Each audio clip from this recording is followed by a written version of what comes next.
Perintah Allah pertama dan utama yang maha dahsyat.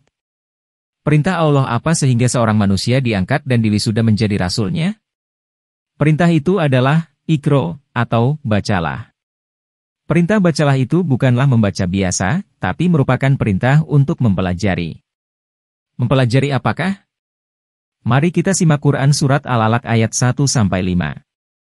اقرأ باسم ربك الذي خلق. خلق الإنسان من علق. اقرأ وربك الأكرم. الذي علم بالقلم. علم الإنسان ما لم يعلم. Bacalah dengan menyebut nama Tuhanmu yang menciptakan. Dia telah menciptakan manusia dari segumpal darah. Bacalah, dan Tuhanmulah yang maha pemurah, yang mengajar manusia dengan perantaran kalam. Dia mengajar kepada manusia apa yang tidak diketahuinya.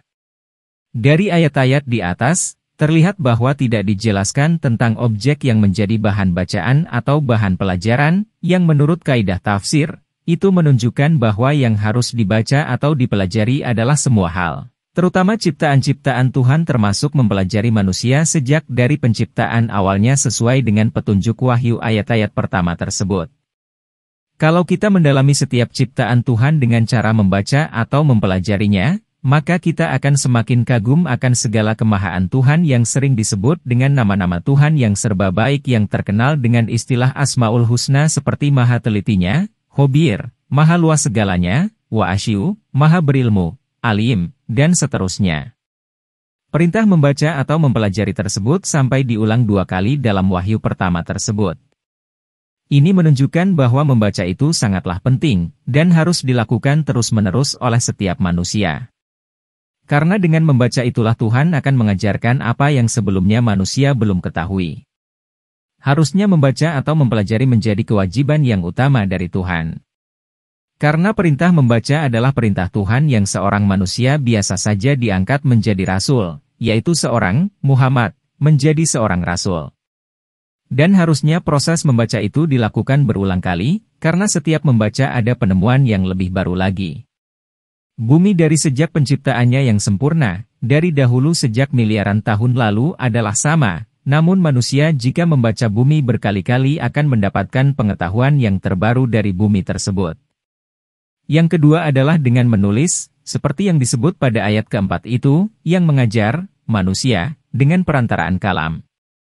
Kalam di sana maksudnya media untuk menulis. Jadi segala sesuatu yang diajarkan oleh Tuhan hendaknya segera dituliskan. Karena jika tidak segera dituliskan, manusia akan segera lupa. Dan tulisan dapat menurunkan pengetahuan kepada generasi selanjutnya selama berabad-abad. Semakin tinggi budaya tulisan maka semakin tinggi peradaban manusianya. Dahulu dengan perintah Iqra dan menulis ini, umat Islam menyebarkan ilmu pengetahuan kepada dunia selama berabad-abad. Sebut saja di antaranya. Al-Khawarizmi, penemu algoritma. Ibn Al-Haytham, penemu kamera obscura. Ibn Sina, bapak ilmu kedokteran modern. Al-Jazari, penemu mesin air dan jam air otomatis.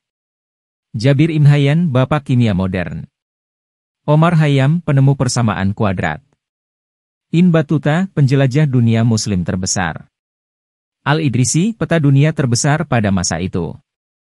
Muhammad Ibn Zakaria Al-Razi, bapak ilmu farmakologi modern.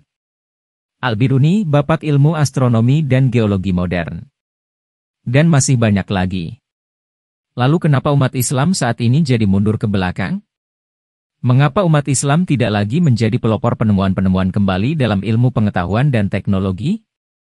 Salah satu penyebabnya adalah sibuknya sebagian besar para sarjana dan umat Islam, bukannya mempelajari ciptaan-ciptaan Tuhan seperti perintah Iqra dalam wahyu pertama, tapi lebih banyak sibuk mempelajari apa kata manusia yang berkutat pada masalah fikih dan syariat seperti kata atau fatwa Imam A, Ustadz B, ulama C, Syekh D, dan seterusnya, terlebih yang hidup zaman dulu.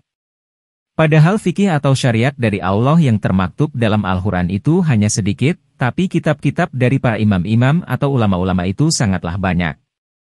Seharusnya yang paling banyak dibahas adalah fenomena-fenomena ciptaan Allah seperti alam semesta beserta isinya dari yang terkecil berupa partikel-partikel atomik sampai yang sangatlah besar seperti bintang, galaksi-galaksi dan sebagainya. juga mempelajari tentang manusia baik dari segi fisik maupun rohani. Karena ayat-ayat Al-Quran paling banyak membahas tentang alam semesta dan isinya tersebut, dan juga tentang kejiwaan manusia dan memotivasi manusia untuk terus berbuat kebaikan. Kesimpulannya, kewajiban untuk membaca atau mempelajari ciptaan-ciptaan Tuhan hendaknya menjadi yang pertama dan utama dalam kehidupan sehari-hari, jadi tidak hanya tentang fikih saja seperti bersuci dan sholat saja.